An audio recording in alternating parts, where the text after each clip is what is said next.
Sud Radio, le grand matin week-end, l'info Éco Plus, Didier Testot. Bonjour Didier. Bonjour Jean-Marie. Fondateur de la bourse C'est la vie TV. Didier, vous revenez volontairement sur cette histoire qui a fait le tour du monde.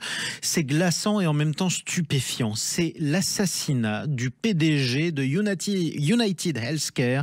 Ça s'est passé à New York aux États-Unis. Aux États-Unis, nous le savons, posséder une arme à feu n'est pas compliqué. Et c'est donc lors d'une journée annuelle des investisseurs de ce groupe de santé, un groupe d'assurance de santé. Les dirigeants, les investisseurs, les analystes de Wall Street se réunissaient pour parler de l'actualité de l'entreprise. Eh bien, ces mêmes investisseurs ont appris que Brian Thompson, le principal dirigeant de l'entreprise, avait été tué plus tôt dans la matinée. Vous avez peut-être vu cette vidéo d'un homme portant un sweat à capuche et un sac à dos, poursuivant donc ce PDG avec un calibre de 9 mm pour lui tirer dessus. Eh bien, cette attaque est survenue en pleine période de fête de fin d'année dans le quartier de Midtown Manhattan, des touristes qui admirent les vitrines des magasins.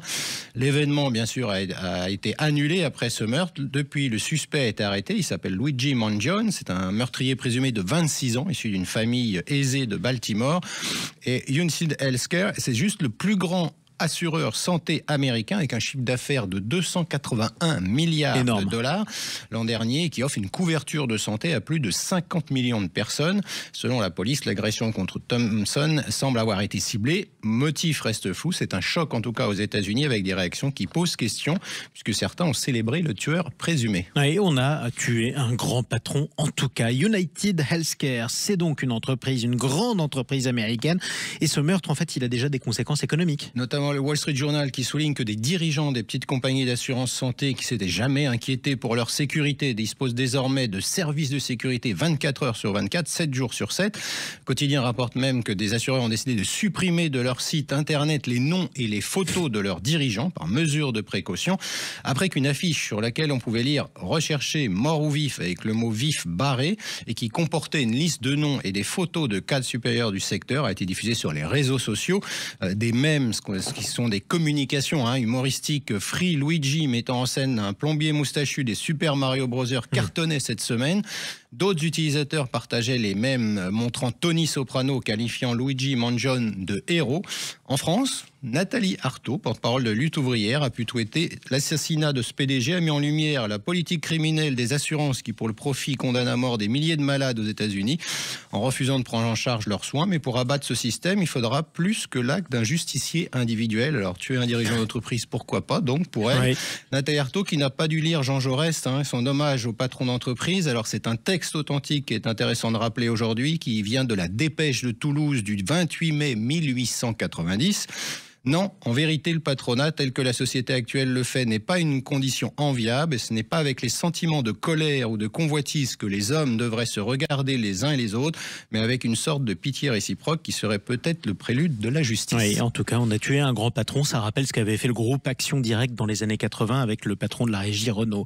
L'événement de la semaine, l'un des autres événements de la semaine, en tout cas Didier, sur le plan économique, c'est cette décision de la Chine. Elle relance son économie. Pour la première fois en 14 ans, la politique monétaire évolue. Malgré la communication officielle, on sait, les Chinois étaient dans une situation économique délicate. Et la politique monétaire passe de prudente à modérément souple, avec des impacts qui ont été nets, avec des rendements obligataires qui sont vers le bas à 1,92%, un fort rebond de l'indice de la bourse chinoise. La deuxième économie mondiale montrait des signes de fragilité depuis un certain temps, et donc ils viennent d'annoncer des mesures de soutien de l'économie. Pékin se prépare à des tensions commerciales avec Washington, on le sait. L'agence officielle a déclaré même que le pays allait pouvoir augmenter ses emprunts, accroître son déficit budgétaire l'an prochain. Alors, il y a encore des sujets, comme l'immobilier notamment. Alors, avec les mots de Xi Jinping, cela donne des difficultés et des défis surgissent chaque année, mais nous nous sommes toujours développés sous le baptême du vent et de la pluie. C'est toujours très poétique, les formules chinoises. Allez Didier, on parle justement de la Chine. C'était il y a 5 ans, le temps passe tellement vite. La Chine faisait la une, mais pour de sacrées mauvaises raisons. Des patients se présentaient dans les hôpitaux de la ville chinoise de Wuhan avec des symptômes de pneumonie virale, fièvre, respiration difficile, toux sèche. Un virus jusqu'ici inconnu commençait à se répandre dans cette ville de 11 millions d'habitants de l'Est de la Chine. La suite des événements, vous la connaissez, une pandémie mondiale, des conséquences sanitaires, des millions de vies fauchées, une économie mondiale à l'arrêt. Il y a un avant et un après Covid. On le voit aujourd'hui comme beaucoup de sujets pour les entreprises, comme la supply chain ou l'engagement des collaborateurs. Malgré la fin de la pandémie d'il y a 5 ans. On pouvait imaginer un avenir meilleur. Je ne sais plus quel sociologue américain nous avait dit que l'année 2024 serait celle des années folles.